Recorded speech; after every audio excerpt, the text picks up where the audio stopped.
alegria estar aqui em mais uma noite para as nossas habituais reflexões. Então, que Jesus nos inspire, né? Meus amigos, a proposta do tema hoje, provações dos entes queridos, essa ideia de tema, ela veio por conta do estudo de um capítulo específico dessa obra aqui, Alma e Coração, que é uma obra com mensagens de Emmanuel, psicografadas pelo nosso inesquecível Chico Xavier.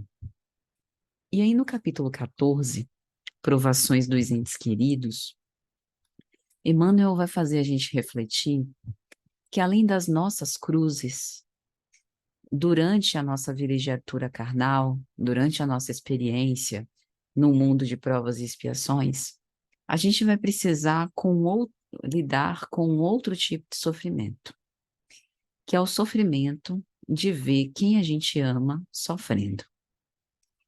E muitas vezes esse sofrimento, como a gente já conhece de outras mensagens, inclusive do próprio Emmanuel, né?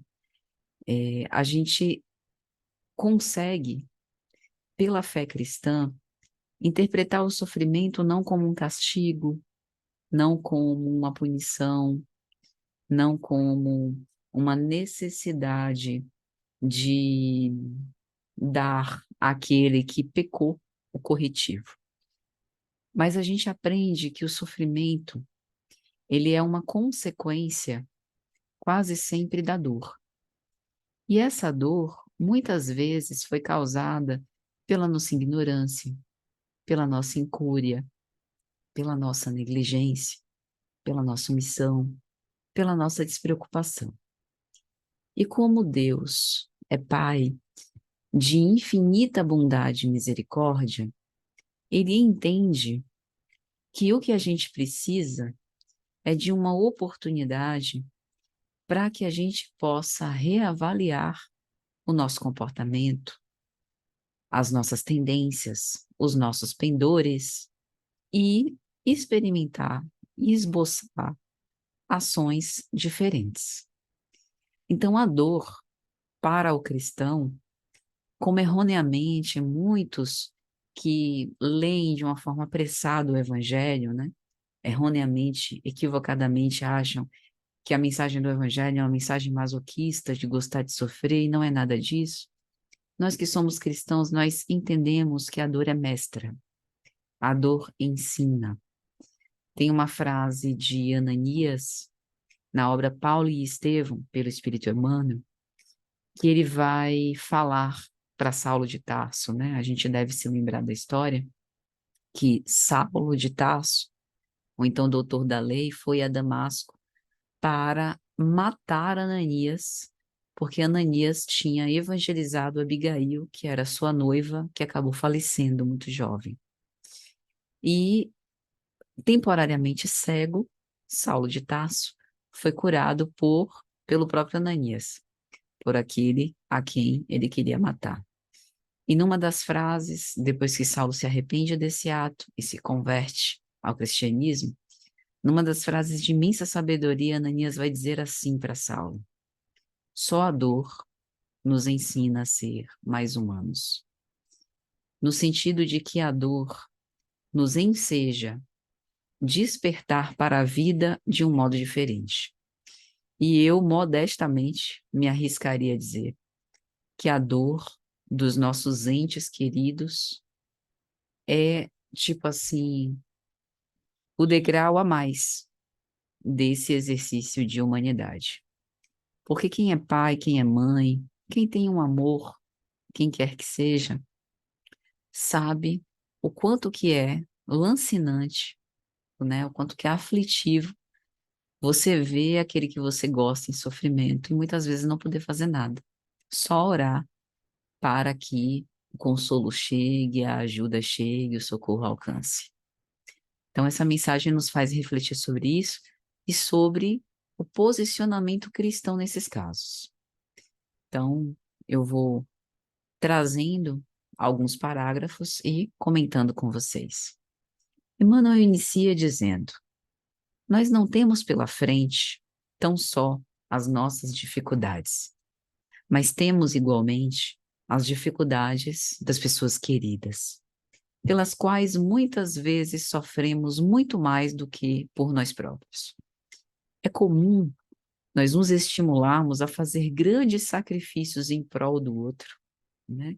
Para fazer o outro feliz, para poder deixar o outro confortável, para atender o outro bem. Às vezes até a gente esquece das nossas próprias necessidades e esquece de nós mesmos, o que é um erro.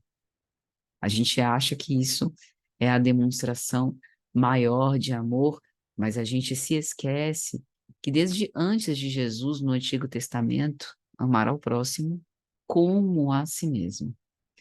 Então é preciso que nós primeiro aceitemos as nossas imperfeições, reconheçamos as nossas necessidades e engendremos esforços para atendê-las, justamente para que nós não fiquemos dependentes de uma recompensa, ainda que de forma inconsciente, por conta dos nossos gestos de amor.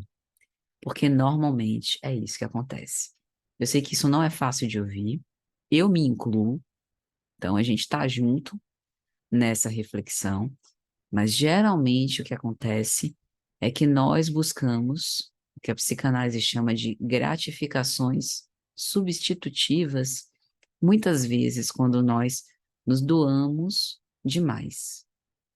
Ou nós lançamos expectativas sobre o futuro da pessoa.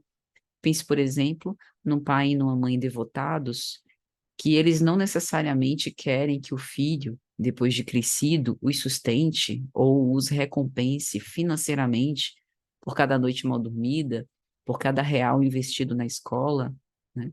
Por cada vilegiatura no hospital quando estiveram doentes, mas que projetam para eles sonhos e planos. É uma forma de buscarem essa gratificação de que a gente está dizendo. E isso não é necessariamente ruim, e, em certo ponto, é até inevitável, porque a gente sempre espera alguma coisa de uma situação.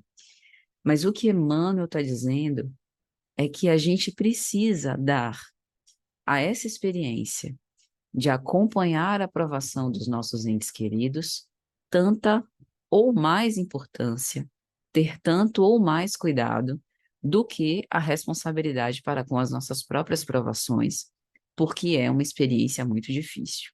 Então vamos lá. Ele continua dizendo: forçoso é anotar que, em nos interessando pelo apoio aos entes queridos, nós nunca estamos a sós, porquanto Deus, que nos emprestou ao convívio, permanece velando sem esquecê-los. Isso é interessante, não necessariamente que a gente se ache super-herói ou super-heroína e que a gente deseje, de uma forma consciente, fazer o papel do Criador. No fundo, nós sabemos que somos criaturas de Deus, que estamos todos sob a sua assistência carinhosa. Mas o que Emmanuel está querendo dizer, segundo a minha interpretação, veja se vocês concordam, é assim: às vezes você está se desesperando por conta de um problema relativamente simples, que tem solução, porque você não viu a solução. Mas Deus, que é Pai de misericórdia e bondade, que não faz predileção de pessoas e que atende às rogativas de todos os seus filhos, esteja certo, tem uma solução para esse problema. E envolvidos nesse afã de ajudar, nessa aflição que por vezes toma proporções, né, que nos escapam, proporções maiores do que a gente gostaria até, nos impede de ter uma análise mais racional e crítica, e até de auxiliar melhor. Quando a gente tem, por exemplo, né, o trabalho de uma terapia psicológica em suas diversas linhas, o que que acontece ali? Tem um profissional que ele conhece a teoria que está sendo trabalhada, ele tem alguma experiência prática, né, naquele tipo de trabalho, e ele, isso é normalmente desejável, não tem uma relação afetiva com o paciente, com aquele que ele vai escutar. E por que que isso é importante? Porque daquela posição, o psicoterapeuta consegue estar afastado o suficiente para não se envolver emocionalmente com a demanda, seja ela qual for, e com isso preservar a lucidez, a racionalidade e a objetividade na teoria de que se apropria, mas ao mesmo tempo ele está próximo o suficiente porque exercendo, ocupando aquela função, ele se doa naquele momento para aquela posição de escuta. Então, ele se torna, através da sua escuta empática, acolhedor, humano, né? Próximo, sensível àquilo que está sendo ali demandado. E assim consegue ajudar com mais proveito. Esse exemplo do psicoterapeuta é bastante interessante para a gente perceber isso que a Emmanuel está dizendo. Que muitas vezes a nossa angústia, por perceber a aprovação dos entes queridos, não ajuda em nada. Pelo contrário, até piora. Porque às vezes a gente transmite essa ansiedade para aqueles que nós amamos e que estão ao nosso lado. E advirto, porque já me perguntaram isso várias vezes, não há, pelo menos até hoje não foi encontrada, quem souber, por favor, me diga, né, se já foi, mas segundo o que eu sei, até hoje não foi encontrado, não há forma de blindagem emocional que me faça me tornar deliberadamente indiferente aos apelos de alguém, principalmente se eu tiver laços afetivos. O sofrimento, ele tem algo de contagioso. É por isso que o sentimento de piedade que a gente experimenta muitas vezes por um desconhecido nos estimula a compaixão, nos estimula a caridade, nos estimula a atender, a ajudar como a gente possa, né? Isso só é possível por conta dessa espécie de transmissibilidade que há no sofrimento, que de alguma forma nos alcança, ainda que a gente não padeça daquela situação. Mas estamos falando de indivíduos, né, mentalmente saudáveis, nós costumamos ter essa sensibilidade e essa empatia por quem padece. E quando a ligação afetiva é forte, isso aumenta de uma forma muito grande. Por isso, a prova dos entes queridos está sendo colocada aqui por Emmanuel como mais difícil do que a nossa própria prova. Então, vamos para frente. Ele diz: nos dias de cinza e sombra da provação, doemos aos entes amados o melhor de nossa ternura, mas evitemos lhes insuflar pessimismo ou desconfiança, ansiedade ou inquietação. Vamos citar um exemplo. Imagine que você é pai ou mãe de uma criança, sei lá, de uns 12 anos, né? Que já tem discernimento, já estuda ciências e já sabe mais ou menos o funcionamento do corpo humano em linhas gerais. E aí ela começa a tossir, né? E fica com aquela tosse carregada. E você começa a se preocupar. Vamos supor que você tenha levado a criança ao médico, tenha tomado os cuidados, né, para cuidar do físico, o médico tenha prescrito o medicamento e as outras recomendações, né, que sejam pertinentes, repouso, ingestão de líquidos, né, seja lá o que for. E a criança já está num tratamento. Então, a medida possível física foi tomada. Agora, imagine que no dia a dia, você vendo a criança padecer daquela tosse, né? Tem que esperar o tempo também para o corpo responder, né, ao tratamento. E imagine você fazendo o seguinte tipo de comentário: meu Deus, eu me lembro que minha avó, né, sei lá, minha tia faleceu assim, né? Começou com essa tosse e os médicos deram um xaropinho, deram um remedinho e aquela tosse não melhorava e a coisa foi piorando. E quando a gente se percebeu, ela teve um ataque súbito e desencarnou.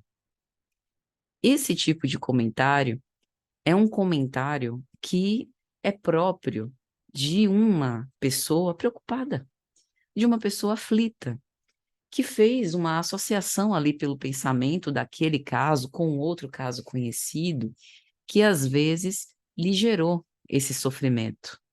Mas nessa situação, ao dizer, isso não causa pessimismo, desconfiança, inquietação e ansiedade na pessoa que está doente? Sem sombra de dúvida.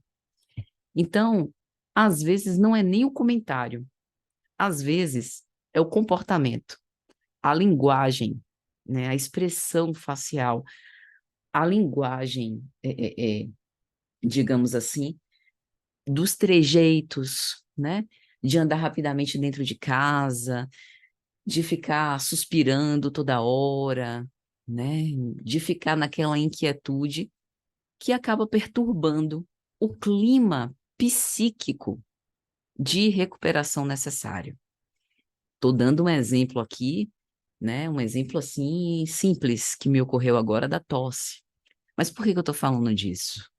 Porque para enfrentar as nossas provações e as provações dos entes queridos, o principal suporte que a gente precisa, além do apoio, né, dos benfeitores espirituais, do nosso comportamento mental, é também de respirar um clima psíquico propício e estável.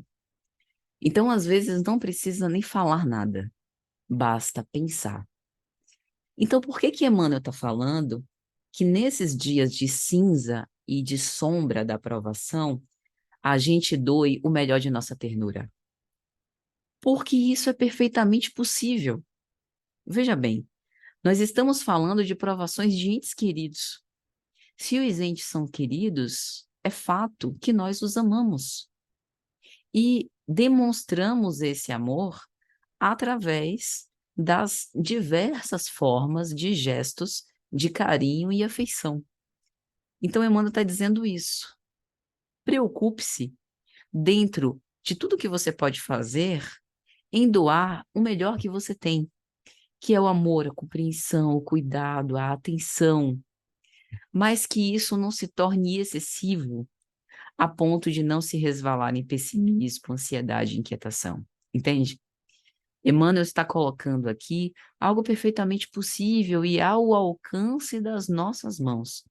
Ele não está falando para a gente fazer nada de mirabolante, pensar em alguma solução extraordinária, pensar em uma forma de erradicação da doença, da provação, seja lá qual for.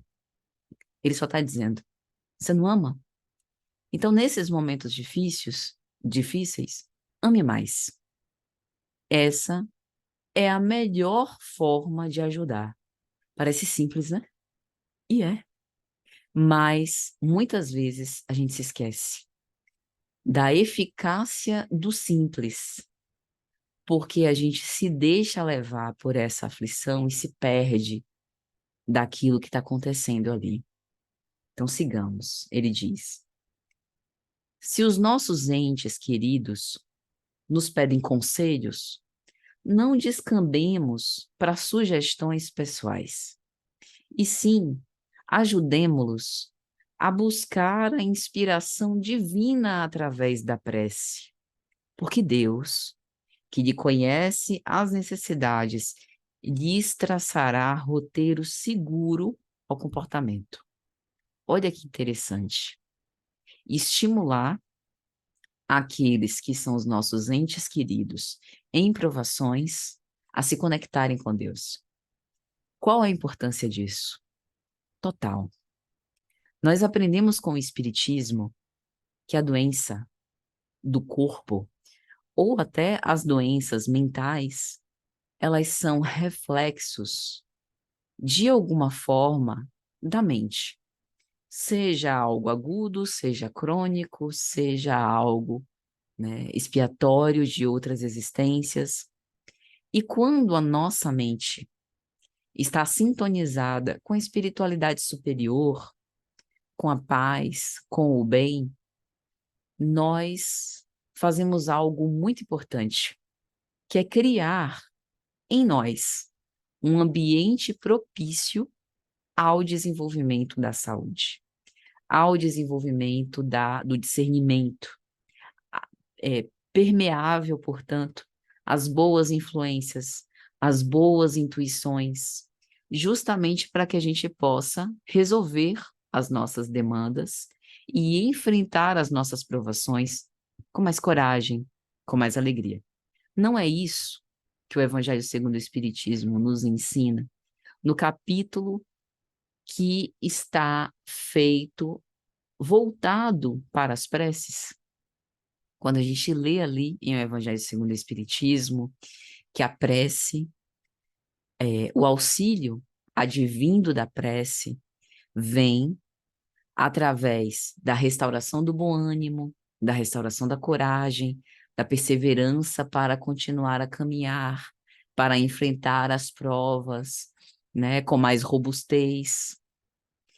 Então, ao invés da gente responder aos nossos entes queridos, eu no seu lugar faria tal coisa ou aquilo outro, que podem até ser conselhos bem intencionados e úteis, é mais proveitoso que a gente estimule que o nosso ente querido faça essa conexão com o Pai Celestial, porque assim ele vai conseguir estar permeável a essa medicação espiritual, vai se abrir a essas boas intuições e, com isso, poderá enfrentar esses problemas de um modo melhor. E eu, particularmente, adicionaria: oremos. Oremos pelos entes queridos em provação, porque eu, particularmente, não vejo demonstração de amor, declaração de amor, com tantas declarações de amor que tem por aí, né? Telemensagem, carro do som, postagem com textão nas redes sociais, né? Música, né? Que os apaixonados dedicam para os seus amores, festas, presentes, tantos gestos de amor. Eu, particularmente, não vejo o gesto mais expressivo, mais profundo, mais verdadeiro de um amor do que orar. Orar em prol de alguém. Porque a prece, bem sentida, é uma doação de si. Nessa conexão com o Altíssimo, que é o provedor divino, que é aquele que tudo sabe, que tudo pode e que tudo atende. Então, oremos também pelos nossos entes queridos em provação. Percebam que nada disso que a gente está falando aqui exclui as medidas práticas, né? Como no próprio exemplo que a gente falou. Porque se o nosso ente querido, principalmente quando ele está quando a gente exerce sobre ele uma posição de autoridade, como os pais sobre os seus filhos crianças, às vezes está precisando de algum auxílio imediato, né? Um copo com água, um prato de comida, um remédio, um tratamento, né? Uma terapia, qualquer coisa que seja, né? Um passe. Então, tem essas medidas mais práticas. Então, isso que a Emmanuel está falando não exclui essas medidas mais práticas. Aqui é como se fosse uma prevenção para que nós, que estamos acompanhando essas provas, não caiamos no desespero, o que poderia gerar uma piora das provações dos nossos entes queridos. Então, seguindo, ele vai dizer: se os entes queridos se encontram doentes, mais que justo lhes administremos assistência e carinho. Olha aí, né? O reforço do que a gente acabou de dizer. Primeiro passo, aquelas ações de ordem mais prática, para poder dar à situação que muitas vezes é urgente, a ação eficaz. Mas ele continua: todavia, empenhemo-nos em guiar-lhes o pensamento para o otimismo, convencidos de que Deus lhes resguarda a existência em cada batimento do coração. vou abrir um espaço para contar um breve caso pessoal. Eu sou uma péssima paciente, né? Pelo menos fui paciente de hospital, né? Eu precisei fazer uma cirurgia, isso já tem uns bons anos, acho que deve ter quase 15 anos. E na época eu tive algumas pequenas complicações e fiquei na UTI, mas fiquei consciente, né? Consciente demais até. E aí eu fiquei alguns dias, né? E comecei a ficar impaciente, uma paciente impaciente. E eu tenho, quando impaciente, algumas atitudes um tanto quanto mal educadas, eu confesso. E eu comecei a bater testa com enfermeira, com técnica de enfermagem, não num sentido humilhante, mas num sentido assim de querer apressar a minha saída. E as profissionais, com toda a paciência do mundo, Patrícia, você não tem ainda condições de sair daqui. Que bom que você está falando, está até com energia para brigar. Mas, minha filha, tenha paciência, respeite o seu corpo vai responder e logo. Mas quando é que eu vou sair? A gente não tem como dizer, mas logo vai sair. Olha, eu vou te contar, viu? Eu dei trabalho. E eu me lembro que nessa época, minha mãe, que no horário de visita ia, o que ela mais falava para mim era isso, né? Essa transmissão de otimismo que a Amanda está falando aqui. Minha filha, me conhecendo, né? Conhecendo a peça como é. Minha filha, tenha paciência, não brigue não, que o pessoal aqui não tem culpa. Pelo contrário, eles estão cuidando de você. Lhe falta alguma coisa? Não, então. Tenha calma, logo você vai voltar para sua rotina. E ficava, né? Pense, ore, pense que o pior já passou, né? Pense na sua recuperação, que logo você vai fazer as coisas que você gosta, a transmissão do otimismo. E, pasme, quando eu, enfim, resolvi calçar minhas sandalinhas da humildade para me tornar uma paciente menos impaciente, eu comecei a melhorar mais rápido. Por quê? É mágica? Não, gente, não é mágica. É ciência espírita. Quando o pensamento está receptivo a um clima psíquico de cura, abre-se espaço à saúde. Se, no meu caso, eu me mantinha nesse clima colérico de embate, de resistência, isso é predisponente ao adoecimento. Então, a recuperação tardava mais. Então, se a gente puder fazer alguma coisa por esses nossos entes queridos, principalmente como eu, os mais impacientes, transmitamos esses votos de paciência, de perseverança, né, de resignação e de coragem. Aí, ironia do destino, né? Eu hoje, às vezes, quando acompanho algum ente querido, impaciente que nem eu, faço às vezes da minha mãe, né? E tento transmitir o mesmo otimismo. Já estive no seu lugar. E aí conta até a experiência, né? E foi pior, ficar impaciente, tudo isso vai passar, tenha fé, e etc, e etc. Mas estou aqui fazendo um testemunho de alguém que recebeu, de fato, os benefícios disso que Emmanuel está dizendo. E aí, seguindo, ele vai falar. Se os entes queridos empreendem mudanças em seu próprio caminho, abstenhamos-nos de interferir nas decisões que assumam. E sim, em vez disso, diligenciemos abençoar-lhes os planos de renovação e melhoria, compreendendo que a divina providência vigia sobre nós, orientando-nos os passos. Mas eu sei o que é melhor para o meu filho, para minha filha, para minha esposa, para o meu esposo, seja lá para quem for, para o meu pai, para minha mãe. Eu só desejo a felicidade deles. né? Eu sei que esse caminho não vai resultar num bom desfecho para eles. Eles não vão ser felizes. Quem é que sabe, minha gente? Eu não estou aqui com essa fala querendo desprezar as intenções, né, as boas intenções de quem ama, a experiência, o cuidado, né? Mas o que que Emmanuel está dizendo? Respeita a liberdade individual, respeita a liberdade de consciência, o livre-arbítrio que foi conferido por Deus a cada criatura humana.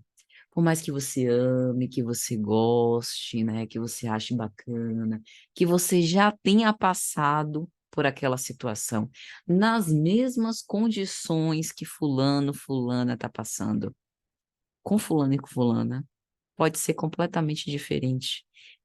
E a experiência pode vir a ser absurdamente proveitosa para fulano e para fulana, diferente, inclusive, do que foi para você.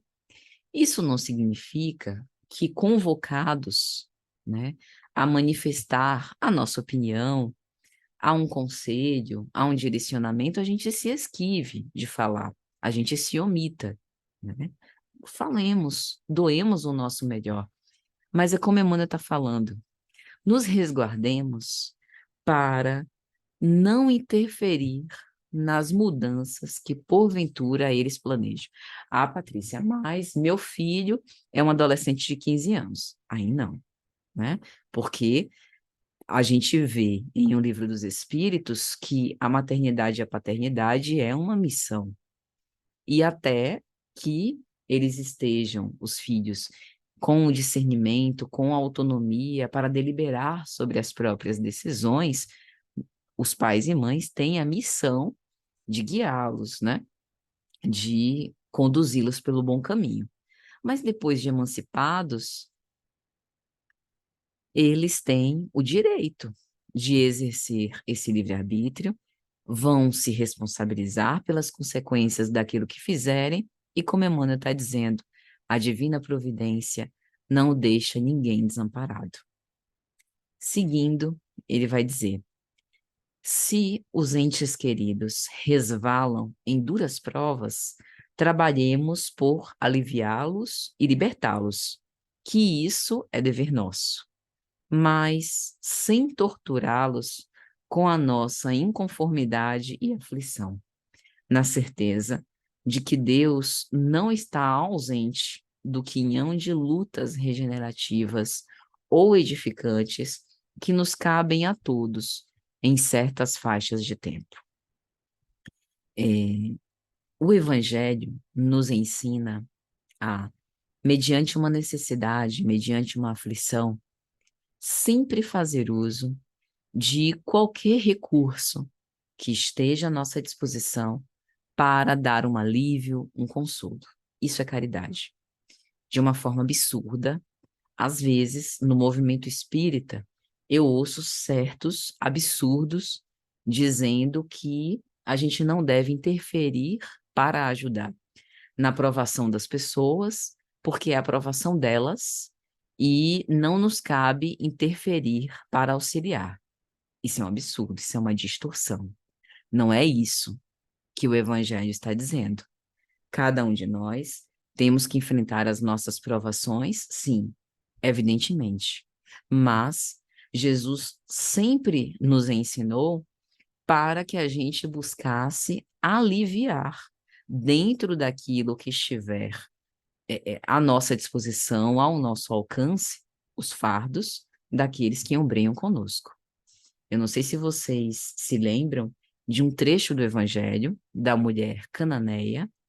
A gente está falando de uma mulher não cristã, a gente está falando de uma mulher que não frequentava, né, os encontros com Cristo, não era da casa do caminho, não era conhecida, não tinha a fé cristã, que segue Jesus e alguns discípulos, e é, é, quase se ajoelha, quase se joga aos pés de Jesus, clamando misericórdia para sua filha doente.